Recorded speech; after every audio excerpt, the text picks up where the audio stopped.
Yeah, it was pretty cold. And if I was to give you sign language for the level of coldness in the pool, it would be this. Oh. Uh-oh.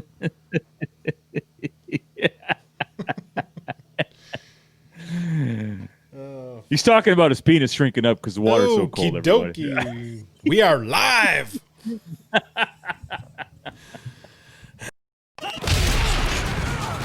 Every sports fan has an opinion. Well, these are ours. Welcome to Brock and Pep's Unsportsmanlike Convo. And here are your hosts, Brock Fleming and Pep Cariotti. All right. Good afternoon, everybody. What's that face for? Nothing. I was just doing a little jig, but you weren't looking at the. Oh, I was with not. like the.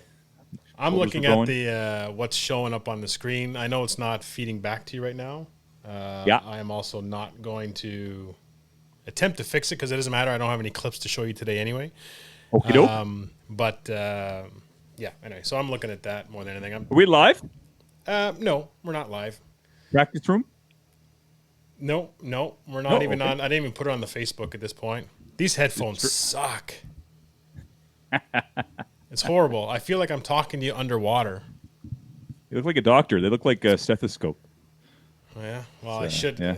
Actually, I'm a little nervous because Saturday's the Rinks and Links, and I haven't done anything active enough where I'm just like, oh, I'm gonna be the, or I'm afraid that I will be the statistic where it's like, oh, you know, he didn't do anything over COVID and just stuffed his face, and then he decided to play in a hockey tournament and was goalie. And Don't talk like. You'll be fine. You'll be fine. I mean, pace yourself. Well, that's it. We lose 20-19. I don't care. We're just out there Yeah. having a good time. So that's what I got to keep telling myself. Scott's playing with us, so obviously the level can't be that great. Ooh. You know what that is? That is a feeler. I'm going to see if he actually listens to the podcast. So if anybody sees Scott and be like, ooh, did you hear what Brock said on it? On episode 71? This is episode 71. We're in the 70s, by the way. Why are we? It says 68 on Anchor. Oh, shouldn't be, unless I miscounted somewhere. Okay. Well, all good. Whatever. Maybe I didn't. 61, 78, whatever.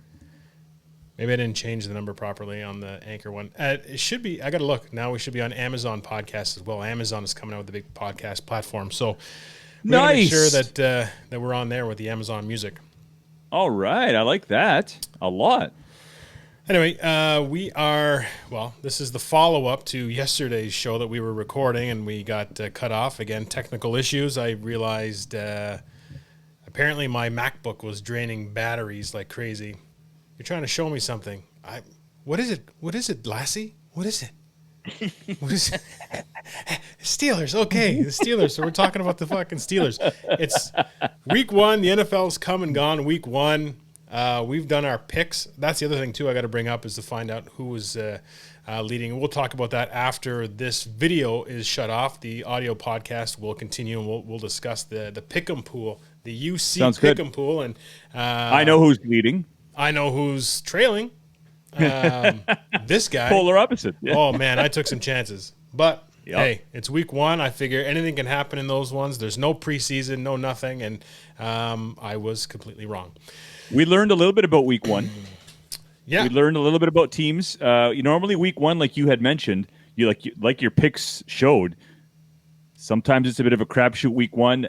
No preseason, maybe not enough practice, late start. But we did learn a few things about some teams, namely Tampa, New England. I certainly learned a little bit about Pittsburgh this week, that Ben Roethlisberger looked good. So I think we learned some teams that lost. We learned some things too. I think Daniel Jones is going to be okay. He showed me enough. They don't have a very good offensive line in New York. So very interesting. And you asked me yesterday what stood out for me this week. I'm going to ask you, I'm going to throw that question right back to you. What stood out to you this week? Well, I mean, you brought up a great point already with the Giants. So I got my little note sheet. Can't see my little note sheet. Oh, I see it. I see it. As I was watching games, I write a few things down because I don't want to forget, because they pop into my mind and I'm like, oh, I want to talk to Pep about that or mention it. One of the things I was really going through, and I'll get to it in a second, but it's the young players. So during the NFL draft, there was a lot of picks that were questionable, and I guess from an offensive lineman standpoint was the order of these guys getting picked. So I was kind of curious to see who was playing, who was starting, how they did, and sort of see, like, were these teams, they're experts, they're scouts, seeing something that I wasn't, or a lot of the college analysis analysts didn't see. But anyway, I'm going to go over a couple of the things that I wanted to. Actually, I'll just go over the kids right now. Burrows, we talked about Burrows.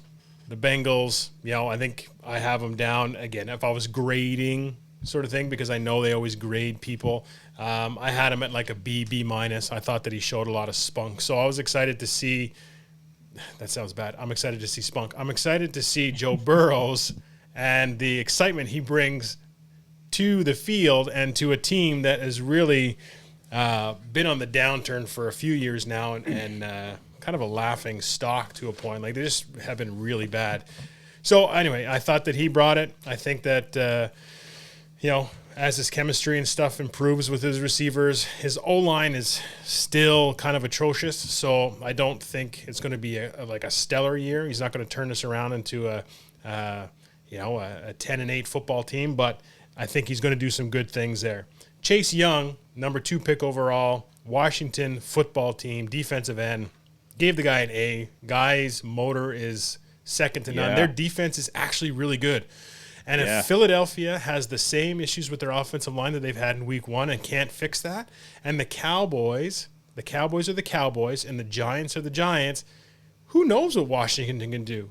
I'm not picking them to win that division, but I think they're going to surprise a lot of people. And again, we talked about the people coaching, the front office guys. Like, they're doing the right things. Ron Rivera is a phenomenal coach, and he's going to get guys to play. And if Haskins can grasp the system and be as productive as they hope he can be, or lead the team, just not cost them games, I think they might surprise people. Oh, I'm with you 100% when it comes to the Washington football team.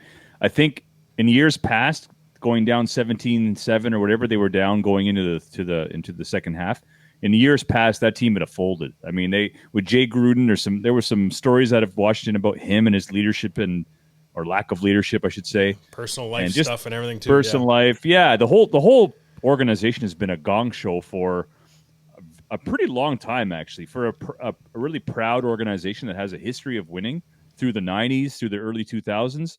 They've just gone right down the toilet. So it's nice to see them finally bring in the right guys, and their defense is flying. And an anonymous GM went out and said that is one team that is going to scare the bejesus out of every quarterback they play. So great call on the Chase Young. He looks like a freak. Like, he looks like a freak on the field. He's an absolute freak. And I mean, Ohio State has been pretty good with turning out some defensive ends that are ready for the NFL. I just wanted to touch on the Bengals really quickly. They should have tied that game. Kicker missed a 20-yard field goal, blew his leg out, or maybe more of his ego. Or won the game with the A.J. Green catch, right? That was really, pass interference. Really, he brought him down. I thought he showed some serious leadership against a team that is without Derwin James, but there's still a top 5 secondary, a top 10 defense. Number 1 uniform. Oh my God, those are beautiful uniforms. But I thought he showed well, and I think the Bengals, again, we're talking about the offensive line. You can draft all the skilled guys you want, and I'll never understand this with teams. You draft a wide receiver, great. You draft a quarterback, great. If you don't have any guys in front of them, what's the point? Exactly. And we're looking at Dallas making a transition, and Travis Frederick is retired. They had some injuries. I think all that's left over is Zach Martin and Tyron Smith. Not bad to be left. The 2 guys that are left, they're phenomenal, but spectacular. But if they can't get the other 3 guys to buy in and be on the same page and work it, then you're right. All those weapons that Dallas has it's a moot point. Yeah. Yep. And even on the defensive end, like Van Der Esch is out for 8 weeks. Sean Lee is nowhere near coming back. Like there's some serious issues in Dallas, but I think really we saw some good stuff. Any other young players you want to mention? I know you mentioned Chase Young, Burrow. Chase Young, Burrow. I'm going to obviously the offensive line. So that was kind of my big point of analysis, I guess, was the fact that like the Giants had taken Andrew Thomas out of Georgia with the 4th pick. And that was ahead of Jederick Wills, who went to the Browns, who was out of Alabama. Mekhi Becton, who was out of Louisville, a monster tackle. He's with the Jets. And then Tristan Wirfs, which is out of Iowa with the Buccaneers. He went 13th. So Thomas went 4th, Wills 10th, Becton 11th, Wirfs 13th. And I thought that although Thomas is probably one of the best offensive linemen that the Giants have, that's just how bad the Giants' offensive line is. He's a left tackle. He played okay. He's a better run blocker, but he wasn't great. So I gave him he's about a C+. His partner on the other right side, Fleming, it kills me, is atrocious. Like he's a liability, and the Giants are going to be nowhere because of their offensive line. But I thought the 4th pick overall, in comparison, I think the other 3 guys were all Bs. Actually, Jederick Wills is kind of a incomplete because he left in the second half with an injured leg. But the other 2 guys I thought played pretty well. I mean, Becton was, with the Jets, which suck, but they're playing the Bills, a very good defense, and he was right up there. I think Jederick Wills, the Browns, he's playing the Ravens. The Ravens front are arguably one of the top 3 to 5 in the league. He ended up giving up 1 sack, but, I mean, he was working pretty hard. And then Tristan Wirfs for the Bucks was going against Cam Jordan all day. I was just going to say. And, I mean, these guys are going against top quality. I mean, even Andrew Thomas, you're playing Pittsburgh. Pittsburgh arguably had, again, their defense, their linebackers stood out to me. That's one of the other things I have that really stood out to me from the week is how good Pittsburgh's defense looks, how good their linebackers are. We talked about it before the games even started, but they lived up to every bit for me in terms of those 3 linebacking core are going to be probably the top in the league, and they just fly from sideline to sideline. So as a Steeler fan yourself, you should be pretty happy with that. And then the last one, I'll shout out to C.J. Henderson, who went 9th in the first round. He's a corner out of Florida, playing for Jacksonville, but he had playing the Colts. He had a huge pick. And he broke up the last 4th down pass that was going to T.Y. Hilton to kind of solidify the game. And for a team that lost to Jalen Ramsey, they replaced him with a guy who is equally as talented. So I was happy to see that he did pretty well. The other guy, Patrick Queen, the linebacker for the Ravens, yeah. LSU. Oh, my God. 8 tackles, a sack, a forced fumble in his first game in the pros. He is a monster. Yeah. Yeah, he's a monster. The AFC North has got some beasts. I'm looking forward to seeing a little bit more from what the Steelers can do. Their middle linebacker had 6 tackles. The second-year man out of Michigan had 6 tackles in the first quarter. He was all over the field. Devin Bush. A hitting machine. Devin Bush. He's a hitting machine. Their front 3 are they overwhelm most offensive lines. The Giants' offensive line was atrocious. I watch every Pittsburgh game.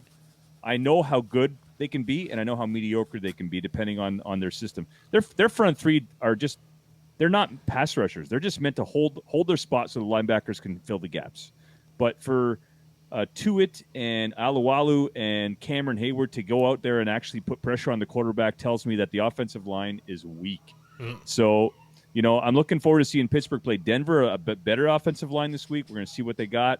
I thought Wirf struggled, but he's going to struggle this year because Arians doesn't like to help his tackles.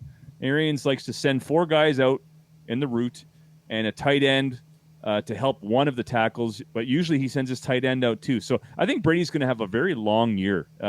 He's not mobile enough to be able to scramble left or right. He's just not mobile enough. He can step into the pocket. He's pretty good at that. But you don't see Brady rolling out very often. You don't see him eluding tackles. Once you got him, you got him. He's not Ben Roethlisberger, that's for sure, when it comes to evading a sack. So very interesting week. We didn't even talk about Cam Newton. Well, that's the big takeaways I had from this week.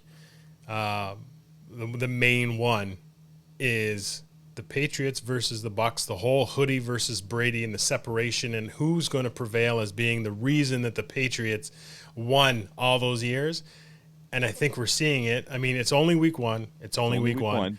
But Hoodie is a magician, and he's already said Cam Newton is likely the best quarterback he's ever coached.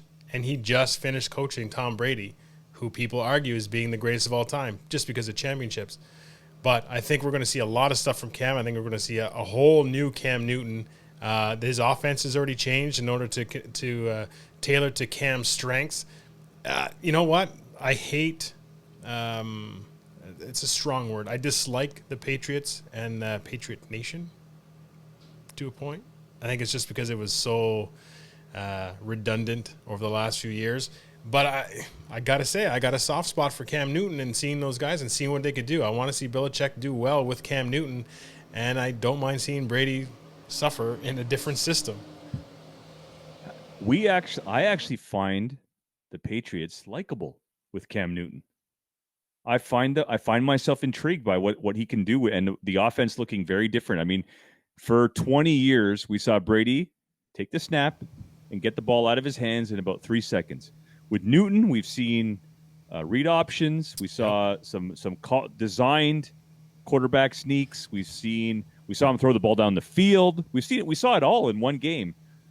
What they'll end up being, we don't know yet. You know, you and I mentioned that he's going to get killed if he keeps running read option plays. But like you said, he's got to learn how to slide. Belichick's going to teach him that in practice. And like you said again yesterday, the coaches are going to sit him down and save him. I mean, he's far beyond Jared Stidham. Like he's a former All-Pro, former MVP close. Of the league. I mean, come on. You know, for people to even suggest that, Jared Stidham should be the starter, I think, have you not been watching pro football the last decade? Like, Cam Newton's legit. Is he eclectic? Is he eccentric?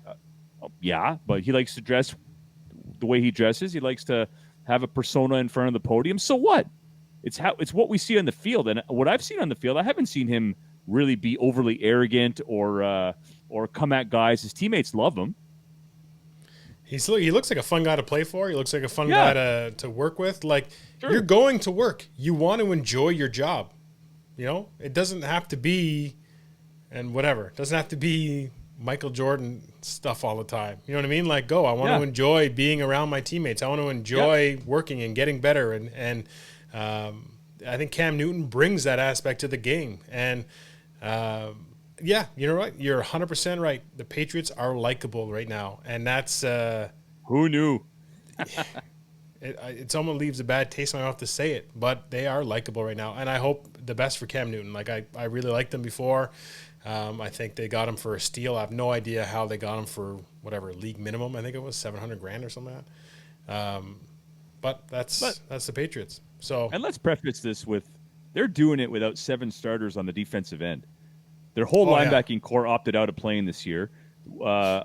Patrick Chung, I mean, they've got guys in the secondary who've opted out. 7 starters. That's remarkable. That's remarkable what they're doing, what they did on defense. They shut down Miami. Miami's on a powerful offense, but I mean, it's the NFL. Anytime you hold the team to 10 or 17 points, somewhere in that ballpark, you're doing a pretty good job. So, hey, and their offensive line is healthy, and they're very, very good. Their offensive line is very underrated. So, anyway, I don't know who they have this week. We're going to talk about that a little later. We'll talk about that in a little bit. But after that, I've talked about the Philly offensive line struggles, and they're just going to be worse. I have a friend of mine out of Boston. He's friends with 2 guys on the Philadelphia Eagles team, both offensive linemen. Both started their first game on this weekend at right guard, right tackle. They're inexperienced. That's what it is right now. And from an offensive line standpoint, if you're changing, 40% of it, you need to get those 5 working the same page, and I think that they're a little ways away from being a solid offensive line that can get through games because they're going to be challenged by Washington and even the Giants' defense side and the Cowboys' defense side. Big Nev in the middle is going to be causing havoc. So if they don't get that fixed, they're toast. To be honest, from a Steelers standpoint, I watched the Steelers game. I wasn't impressed with their offensive line. And that's usually one of their strong suits. And I felt like that wasn't at the Pittsburgh Steelers level. I hope that they, for your sake, that they can kind of overcome that. But I think for Ben, they need to, because I felt like there was a bit more pressure on Ben than there should be, or that Well, they should be allowing. it's a different line from last year. Ramon Foster's retired. It's a big loss. He's their big guard. They moved Matt Filer over to replace Ramon Foster. So Villanueva. I think Villanueva, who I really like, by the way, is a little overrated. He's ranked pretty high. He gets beat more often than not, and he was the most penalized left tackle in the NFL last year. So you got Villanueva, you got a new guard in Filer, you got Pouncey, who's getting up there in years. Steve Wisniewski started. He's now hurt.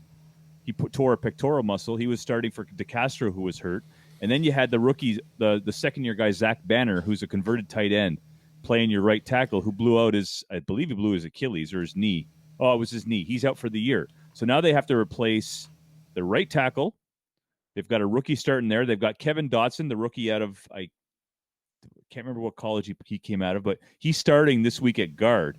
So Steelers got some serious offensive line issues. So what you were witnessing was no magic trick. That they're going to struggle for a couple weeks until they can get DeCastro back. All right. I think that affected James Conner's ability to run the ball. Although Benny Snell ran for 100 yards, but I think that's definitely a point of concern. Was their offensive line definitely underachieved this week? Agreed. All right. So validation for my my analysis. There's one team we didn't mention, Brock. I just want to quickly mention, and I watched. I was flipping channels because it was kind of a boring game. Green Bay Packers. Green Bay Packers. Green Bay Packers. It's on my list. list. I think Aaron Rodgers is healthy, super healthy. 16 years, he said. The first time in 16 years his arm has not hurt because of this no preseason, no contact, ease in with the COVID and stuff. So they're all advocating for it, but his arm feels good. In 16 years hasn't felt good. It's going to be. Did you hear what he's been doing in the offseason, though? All lower body work. Danica Patrick? He said it. That would be a good time to go to commercial, but we're not. Hey, that's air horn worthy anyway. He's air horn worthy. He played really well, and so he's working. All he did in the summer was squats and lunges and work on his lower body strength. And he says the conditioning with his legs should help him a lot this year. He's been injury prone the last couple of years, so they look really good. And he's pissed, and he's upset about the draft pick, and so he's got something to prove. Anyway, the Packers are going to be really good. What I saw, anyways. Agreed. And the other thing that stood out is that I don't know if they've cut him yet. I don't think they have. But Gostkowski, the famed kicker from the New England Patriots, gets picked up by the Titans, misses 4 field goals. They win, luckily, but he misses 4. Yeah. Can you keep that guy? I don't think so. But was he not a late pickup? Yeah, he was late. It was it was late. They got rid of a younger guy for him. I think he's got people just knew him. He was friends with front office guys, got him a job or hired him, but missed 4. And I just think you can't for a team like Tennessee, that is not made to score 50 points a game. They're made for strong defense, a strong running game. Their offensive line is great. Tannehill's a guy that's paid to not make mistakes and say, you know what, we can win the 24-17 game. We need field goals.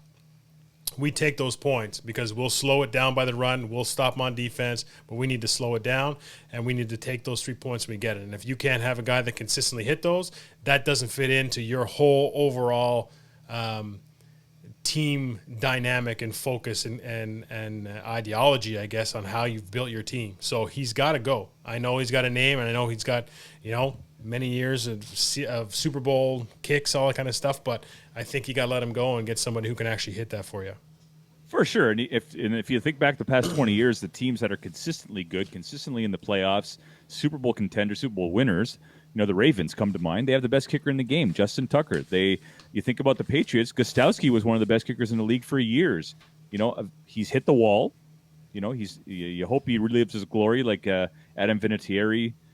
But a team that relies on the run and defense. Those 3 points are vital. Like that's your whole game. It's field position and field goals. And yeah, I'm with you, man. He stunk. And had they lost, we'd be talking about it a little bit more. Oh, for sure. All right. So that's 25 minutes on Same week old one. Lions, same old Browns, same old Jets. That's all I got to say. Oh, yeah. Let's not Terrible. shit on them, eh? All right.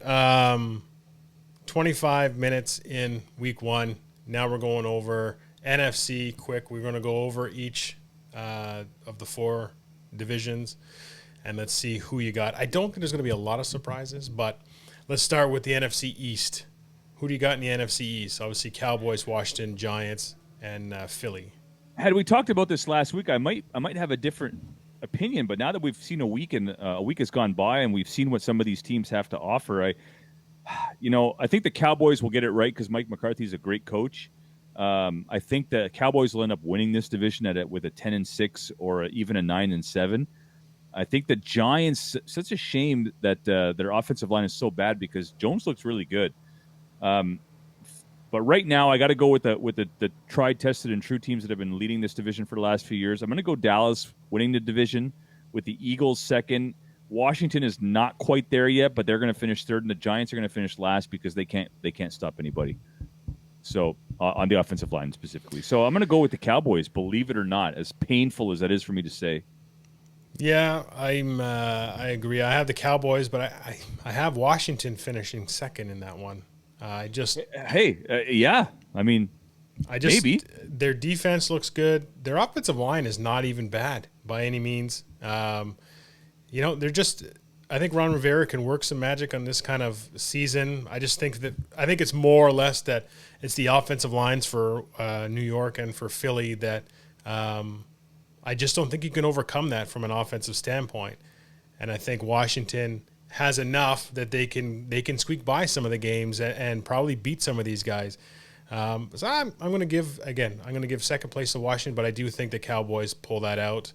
They lost this week, but it was questionable pass interference calls and whatnot. And I think that again, when the rust is shaken off, I think that they'll probably go.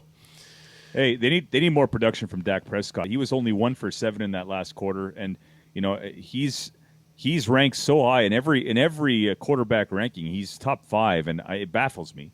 But he's their guy, and if they end up going 0-2, 0-3, there are going to be some conversations about Andy Dalton coming in.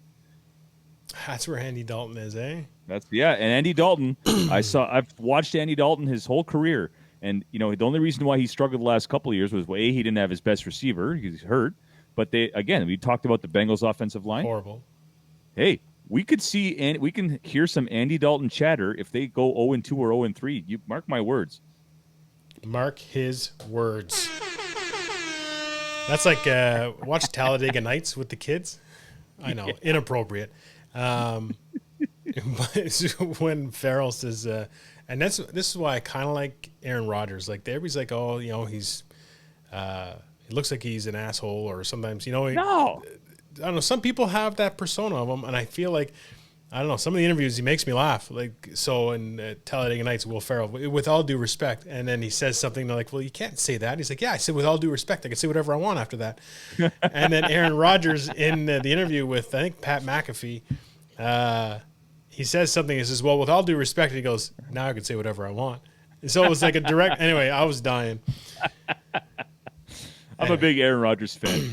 Yeah. I think I'm excited for him this year. I think he's going to be great. Hey. Yeah, no kidding. Well, let's go right to the NFC North then. The North. The North. The North. Packers, The North Bears, Vikings, and Lions. Hey, kudos to Mitch Trubisky. We didn't talk about the Bears' victory over the Lions because the Lions are just culture losing, but kudos to him. He had a huge fourth quarter for the Bears, and he brought them back. They were left for dead in that game. So happy for the Bears. Happy for Matt Putvey and Nader, big Nads, big Bears fans. But in this division, I like the Vikings. I did like the Vikings until they let go of Everson Griffin. But I think the Vikings have overall the most talent. But I didn't see enough of them this week. I think Kirk Cousins is in for a long year without Stephon Diggs. He's got to rely on Thielen. I don't think Thielen's a stretch the field kind of guy. He's more of a possession kind of guy. So Packers for me. I just from what I saw based on week 1, I got to go with the Packers. Super talented. I'll give the Vikings and Bears are going to be in a dogfight for number 2. I'm going to give the edge to the Bears. I think the Bears are going to fight for a wild card this year. Vikings are going to take a couple steps back. Their defense is not as aggressive. They still have a good secondary, but their front 7 has changed a lot. And yeah, poor old Lions. They're going to lose. They're going to lose more than they're going to win. That's all I got to say about the Detroit Lions. And sorry to our man Jerry Kwapis, season ticket holder for as long as I've known him. He's got a stomach through another missed playoffs, I think. Alex Scanterbury is another big Detroit Lions fan. Sorry, Alex. Kind of agree with you. I think Green Bay. Aaron Rodgers, you never count that guy out, and their defense is pretty good. Their O-line is still, arguably up there. Yep. And he just makes every receiver. When they talk about Cousins struggling, he doesn't have certain receivers. Aaron Rodgers doesn't need certain receivers. He just plug and play. As long as those guys get to where they got to be, that ball is going to be there. And I think that you're going to see an emergence of guys like Lazard, along with Devontae Adams. And I mean, the stuff that Jabal Williams has done in the offseason in terms of, his quickness and I guess his improvements from year 3 to 4 apparently are great. So seeing that two-headed monster in the backfield, I think is going to be really tough to beat. Minnesota, I think you're right. I think Minnesota finishes second. I think they still have the nucleus for that. I think you're going to see a guy, Justin Jefferson from LSU, be the guy that replaces the Diggs, that stretches the field a little bit more. And they need to do that in order to make Thielen be effective. Because if they can't establish another receiver, I think Thielen, although very talented, could be removed from the game plan fairly easily from a defensive standpoint if you don't have other people to step up. And then, then that's the rest for that. I'm not even going to go into the but that's Green Bay, and I have Minnesota finishing second. NFC South. The South. Saints, Panthers, Falcons, and Buccaneers. The Brady Bucks. The most intriguing, I'd say one of the most intriguing divisions in the NFL this year, largely because of Tampa Bay and Tom Brady showing up and legitimizing that team that's underachieved with Jameis Winston for years. But it's still clearly the Saints division. Drew Brees, the chemistry he has. Now, how bad is Michael Thomas's injury? We don't know. He's going to be out for this week, so that could play a factor. But, I mean, they got Emmanuel Sanders, great running game, Tyson Hill, Alvin Kamara. I mean, I think it's still the Saints division to lose, so I'm going to go with the Saints. I think Tom's going to be fine. I think the Bucks go 11-5, somewhere in that ballpark, even 12-4. I think he legitimizes their offense. They will settle down. He brings that confidence to them. They got to run the ball with Leonard Fournette he barely touched the ball. And I know he's just showed up there. Maybe he doesn't know the playbook yet. So we got to see a little bit more of him. Take some pressure off Brady. Falcons, every year, the Falcons win the Super Bowl in the preseason. They're the trendy pick. They still got Matty Ice, this and that and the other. They have stunk it up since losing that lead in the Super Bowl against the Patriots. Saddest moment in sports ever was watching the owner on the sidelines mid-fourth quarter or whatever with his wife holding hands, waiting to celebrate a Super Bowl victory, his first, and then being front row to watch it just slowly disappear into the history books as being the worst blown Super Bowl loss ever. Couldn't believe what I was watching. But, they've gotten worse every year. And last year was, I think they finished strong. They finished 6-2, but they were so bad to start, they didn't even sniff the playoffs. I do like their new uniforms. They look pretty sweet, actually. But I'm giving the Falcons a 500 record at best. And then the Panthers, boy, Teddy Bridgewater, I'm really happy for him that he's finally got a team to run after just a horrific injury with the Minnesota Vikings. But I don't see the Panthers competing because I don't know enough about their coach. I think if Ron Rivera was still there, I'd say, hey, don't sleep on the Panthers. Christian McCaffrey, good offensive line, stout defense. But I don't know. I think the Panthers are going to take a step back this year. So I go Saints, Bucks, Falcons, and Panthers. Saints finishing with 13 wins, 12 wins, somewhere in that ballpark. Yeah, I Well, fuck. I mean, it's hard to go against those. But if Michael Thomas is out, I don't think Brady doesn't make a receiver as much as a guy like Aaron Rodgers does. Brady relies on that chemistry where Rodgers will force that ball into your sternum, and you have no other choice but to catch it. Brady is going to be missing a Michael Thomas 100%. Breeze, you mean? Yeah, who did I say? Brady. Brady's going to be missing a lot of things. Sorry, Breeze will be missing Michael Thomas immensely within his game, and the Saints are going to struggle to a point. I mean, Kamara's already struggled a little bit in terms of not having a guy like Mark Ingram with him as well. So I know Latavius Murray is not bad, and he's supposed to replace that, but I think, I don't think he's quite lived up to that bill. So we'll see how they do.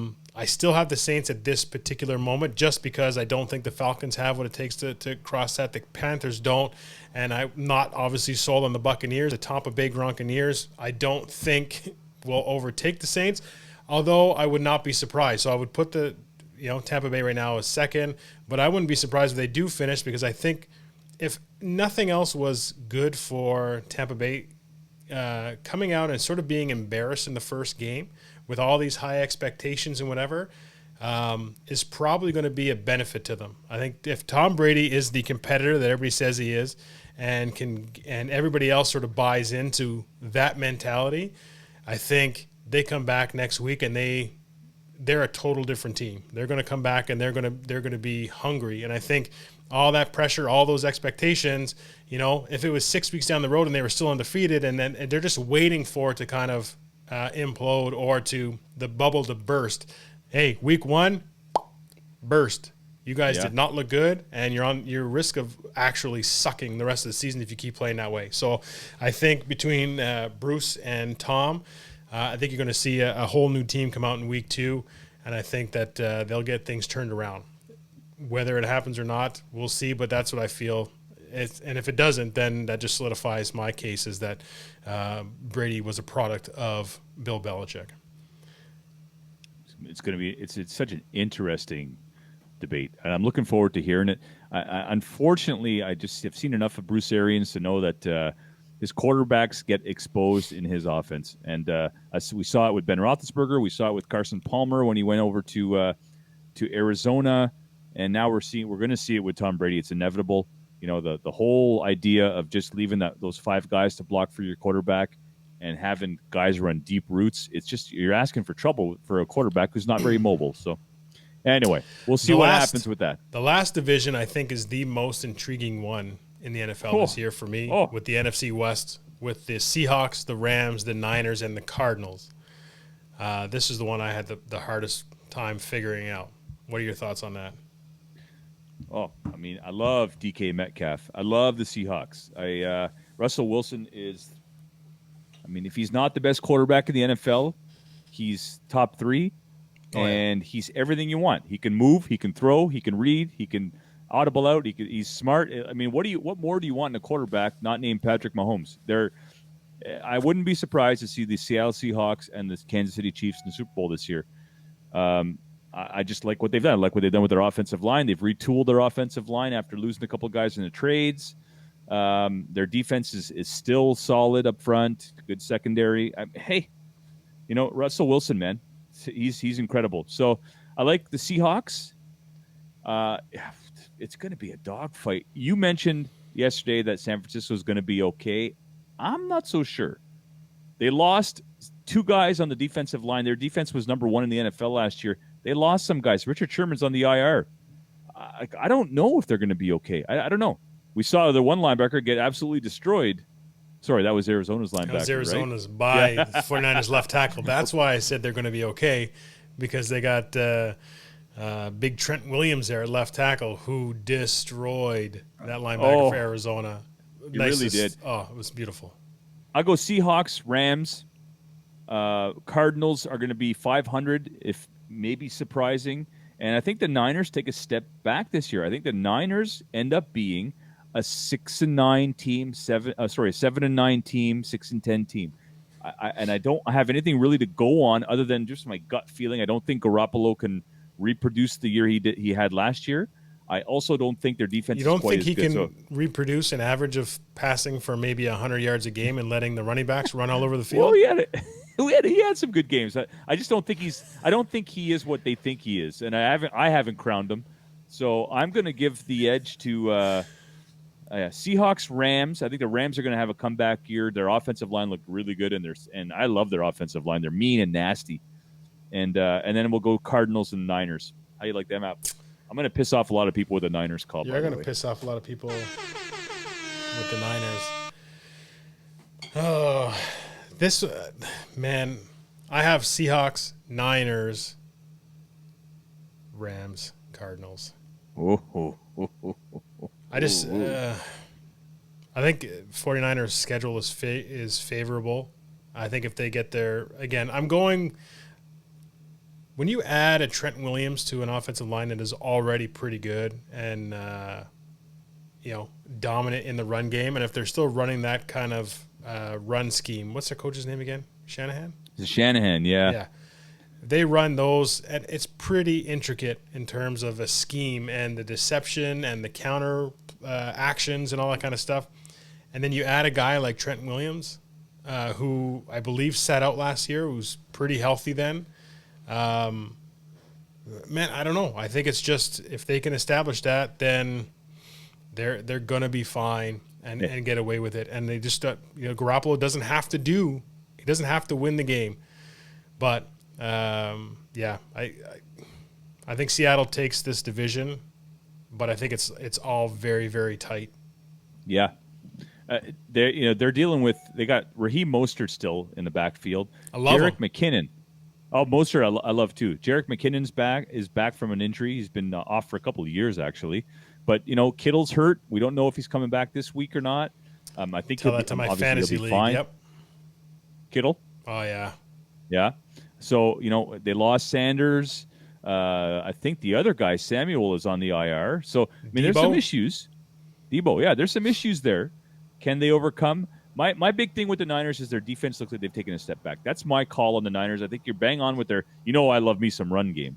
I love the run scheme. I love the deception. I love the trap plays and the misdirection. I love all that. But their defense is taking a step back, and their defense is what got them the Super Bowl last year. So I agree. We'll see what happens.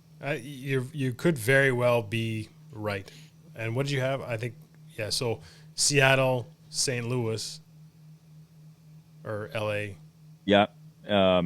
Seattle, L.A., Arizona. Cardinals, I think L.A. and Arizona are going to fight, but I think the battle is going to be with Seattle and L.A., and I think Arizona will hover around 500, and the Niners take a step back. I think the Niners end up being 6-10 or 7-9. I think the Rams are going to be fine. This is really, like, for a division that I don't get to see a lot, this is a division that I'm very interested to see, and I think it's going to be the most exciting race throughout the season. There is no clear-cut winner. It's going to be a team winning it with a 10-8 sort of record. Nobody's going to go and sail off into the sunset with a 13-3 or whatever. What do they play? 18 games, 16 games, 10-6. 16 games. Yeah, 10-6. So 10-8 doesn't make good math. Anyway, tell my kids that. All right, CFL. So just a recap. I got the Cowboys, Seahawks, Packers, and Saints winning their division, and a wild card could be anybody. Could be just Buccaneers. Could be the Rams. I don't think we're going to see a wild card from the NFC East. I think it'll be the Cowboys, and everyone else will miss the playoffs. See it from the East. Yeah, so it's going to be great. It's going to be tight, and I'm just so happy football's back. Yeah, and hopefully it continues to stay that way because I know we're getting a few spikes here in our area, and there's some talk of pulling back. I know the states don't give a shit, so it's going to be play ball, status quo for the next little while. No fans in the stands, kind of sucks, but whatever. Hey, let me ask you this, okay? So, that's whatever. We went through NFC. We're going to go through week 2 schedule real quick. If the Pittsburgh Steelers, no fans, you got an email and it said, you know what, for $99, we'll put a Pierre Cariotti cutout in one of the seats, and it'll be there for the full year. And at the end of it, if you want, you can pay shipping and have it sent to you and whatever. Would you do it? Yeah. Yeah. Mm-hmm. I mean, I'd pay $99 to have Dikembe Mutombo say both of our names on Cameo. I'm for sure paying $100 to have a cutout of myself sitting in Heinz Field. What did you do that? No, I want to have Dikembe Mutombo talk about us. Yeah, if I had any kind of money, if I wasn't on such a COVID budget, I'd be dishing this money out like candy. But yeah, I would totally would. You? Dikembe Mutombo? Unsportsmanlike convo? No. I almost bought his shoes back in the day, and they were ugly. Hey, man. But I almost bought them. Georgetown, baby. Dikembe and Alonzo Mourning and Ewing showed up to John Thompson's funeral the other day, and it was sad. Allen Iverson says Thompson saved his life. Saw that. Wild stuff. So anyway, yes, I totally would. I would. Totally I got an email for the Gators, so you could do that. $99, stick it in the stands, and it's like uses to separate because they're allowed 20% of fans or something. And anyway, so you're the chance to be on TV and as a cutout, and then you get it after. So anyway, I thought about it. What do you think about the Big Ten coming back? Like I said, the states have gone through, and we talked with Dr. K, and as much as the states were a little bit too lenient, he also sort of pointed out that the likelihood of them getting a second wave is obviously lower because it's kind of going through their population. So I don't know exactly my point is there, but I just feel like, okay, so they're moving forward, and it just feels like now we're kind of pulling back a little bit. But from a Big Ten standpoint, I just want to know why they're coming back, because I know that there was a lot of push. There was Nebraska parents of football players that had made a big petition or whatever about not playing. And so they were a big push. And so I just hope they're doing it for the right reasons, as opposed to being pressured in by a group of parents and politicians or whoever is pushing that envelope. I just think it's big money. It's huge money, but they can't have full fans. They can't have whatever. And here's the thing. It's big money for whom, right? You're making these athletes go out and making these athletes go. But if an athlete doesn't want to go, so that's my issue too, is in the NFL you still get paid a certain stipend if you're a high risk sit out versus somebody who just doesn't feel comfortable playing. But as a college kid, you don't have those options. You're not getting paid if you don't play. And if you don't play, I'm hearing stories of kids getting blackballed and kids, being threatened indirectly that they're not going to get playing time or that they're not going to play the next year when they come back if they choose to sit out. Stuff like that is really wrong. And that's the kind of stuff that really worries me. Hey, Pittsburgh, Kevin Colbert, the Pittsburgh GM, went out on the record and said the Steelers will draft only from guys who played this season. That's right. A huge statement. And it caught me off guard, actually. But he said, how can we evaluate anybody who didn't play? Like, we can't. All we have is to the game film of the teams and players that have committed to playing. So I was a little taken back by that. Yeah, it's an interesting statement, It is, and I mean, it makes sense. It's just surprising to hear an organization that usually errs on the side of caution. I was taken aback by that. I was most of the people, the players that are going to be drafted this year. If a kid is not playing this year, the odds of them going into the draft after this year are very slim. The purpose of them saying, I'm not playing this year, they keep that year of eligibility. They will play next year. So you say, I get healthy, I get stronger, I get my grades in order, I get whatever, get focused, get into it, then I play. Then you get evaluated, then you get drafted. That guy is talking specifically to a handful of kids who are and have decided to sit out this year and will enter the 2021 NFL draft.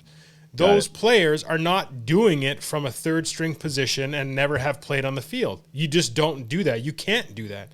These players are players that have a proven track record, that have shown what they can do on the field, and it's just like a Senior Bowl thing. You say, I made the All-Star team, I made the Senior Bowl, I made the Shrine Bowl, and they say, you know what, I'm not playing in the Shrine Bowl because I've already showed what I can do. I don't need to do anything else to help my stock. I don't want to risk getting hurt. I don't want to risk getting sick in this case, kind of thing. You already seen it. my resume's there. So draft me accordingly. So he's talking to those players. The players that don't have film and need more work or don't have a product on the field and video evidence that they've actually can do it at a high level are not the guys that are concerned about getting drafted. They will play again before they get drafted. Sure. That's a great explanation. I appreciate the explanation because, like I said, it was like, well, there's some guys that are probably worthy of a first round or second round pick if they do declare for the draft that you're just going to miss out on because they didn't play this year. I mean, so it's an interesting debate. You talk about the reason why they're coming back. We have to understand the current administration that runs the United States is all for everybody coming back. Like they want college sports, they want professional sports, they want fans in the stands, for crying out loud. Everybody wants normalcy. So after November 3rd, when there might be an administration change, that could all change. I mean, if the Democrats come back into power with the majority, they might say, hey, all this stuff we were doing, forget it. We're going to lock down again. Like, we don't know what's going to happen after November 3rd. So I think everybody should just sort of take all this stuff with a grain of salt. Things can change after November 3rd. We'll see. I mean, it's going to be very, very interesting. But anyway, as you know, we're both thrilled to have any sport on TV. It seems to be all of it's being done in a very safe way. So if college football can follow the model, I'm all in.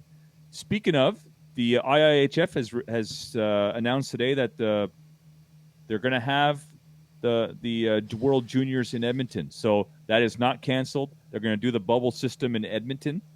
I think it works well for hockey. I think the NHL's proved it. The NBA's proved it.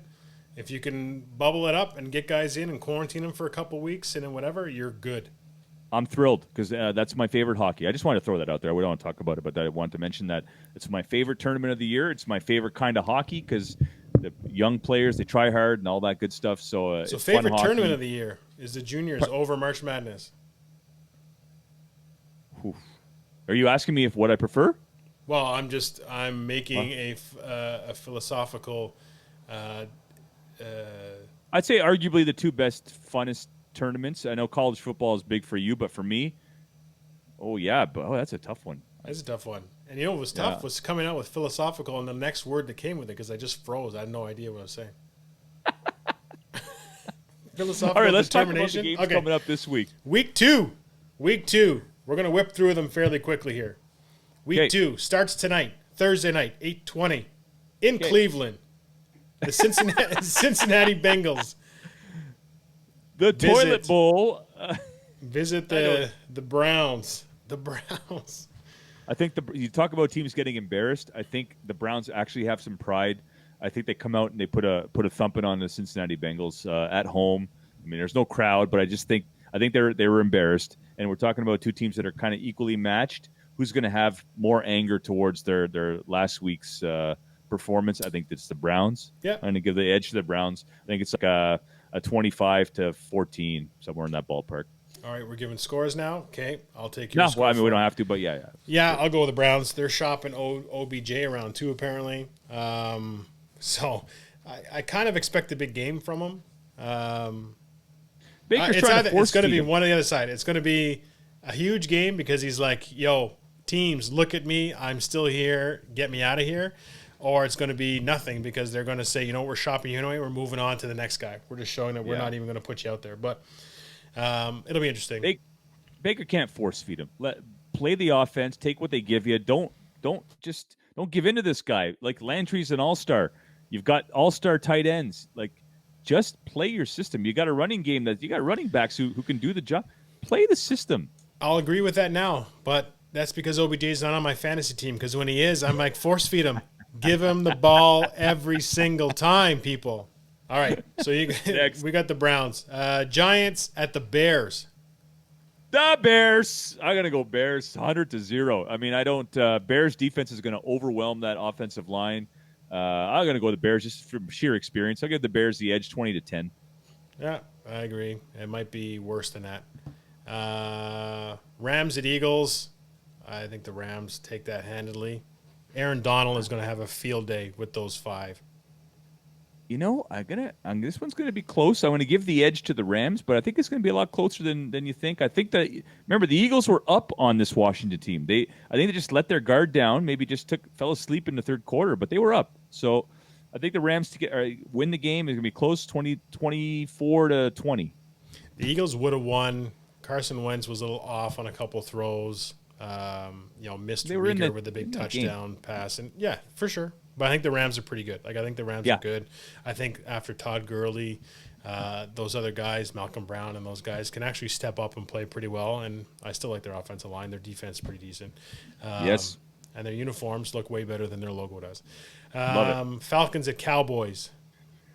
Oh, I gotta go Cowboys because I just have zero faith in the Falcons on every level, from coaching to running game to receivers to defense to nothing. I got Cowboys 28-10. I don't even know why I'm not even going to give picks, because if you tune in to the podcast, you'll realize that my picks all suck. Anyway, I think, again, I agree. I think the Cowboys, they're at home. They bounce back from a disappointing loss. That's probably it. The Falcons, it's unfortunate. Matty Ryan can throw for 450 yards, which is great from a fantasy perspective, but it doesn't translate into wins. I don't think their defense has been as good either. No. Panthers at the Buccaneers. I think we both talked about this. I think the Buccaneers bounce back in a hard way week 2. Arians, I think, has already said that he expects to come back, and same with Brady. And I think that they're two very respected professionals in terms of they want to redeem themselves. And I think that we're going to see that against the Panthers on Sunday. Yeah, and I think we'll see the Bucs defense take a step up and sort of commit all in to stopping McCaffrey.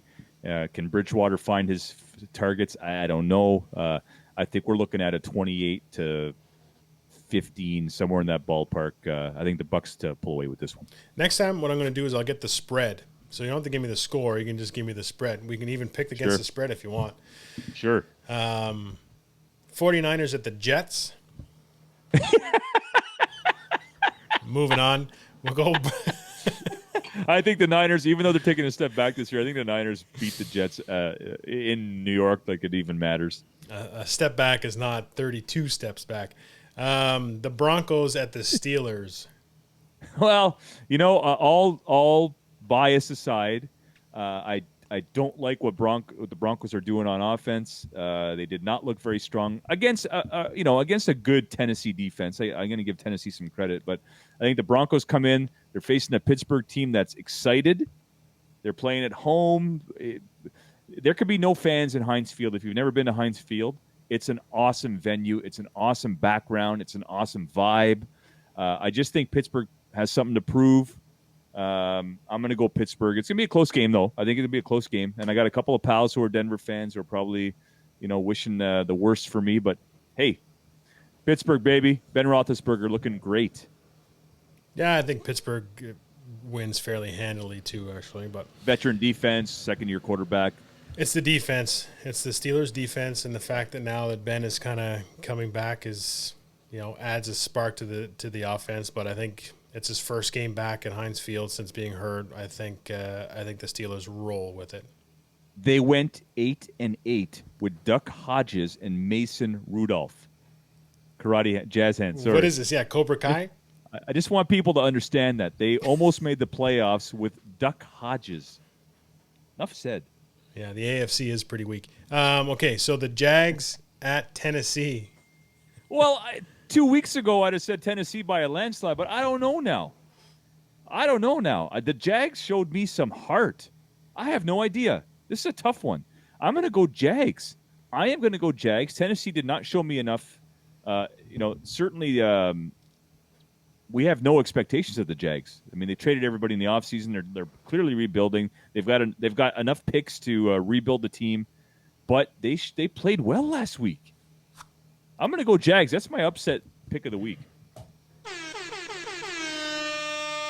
Yeah, I'm not going that. No, Tennessee comes out, plays better.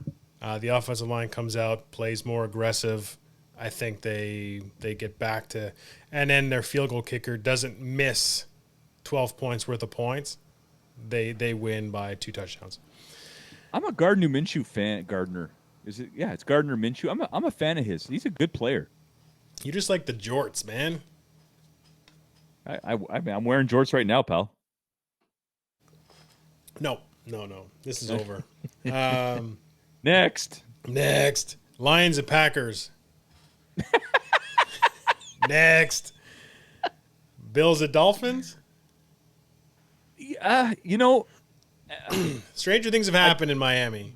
Dolphins didn't show me anything last week. They showed me a regression. I think Fitzpatrick, usually he's been known to overstay his welcome in some of these cities. He comes out as a good first year, as a decent second year, and then just falls off the planet. He did that in Tampa Bay. He did that in Buffalo.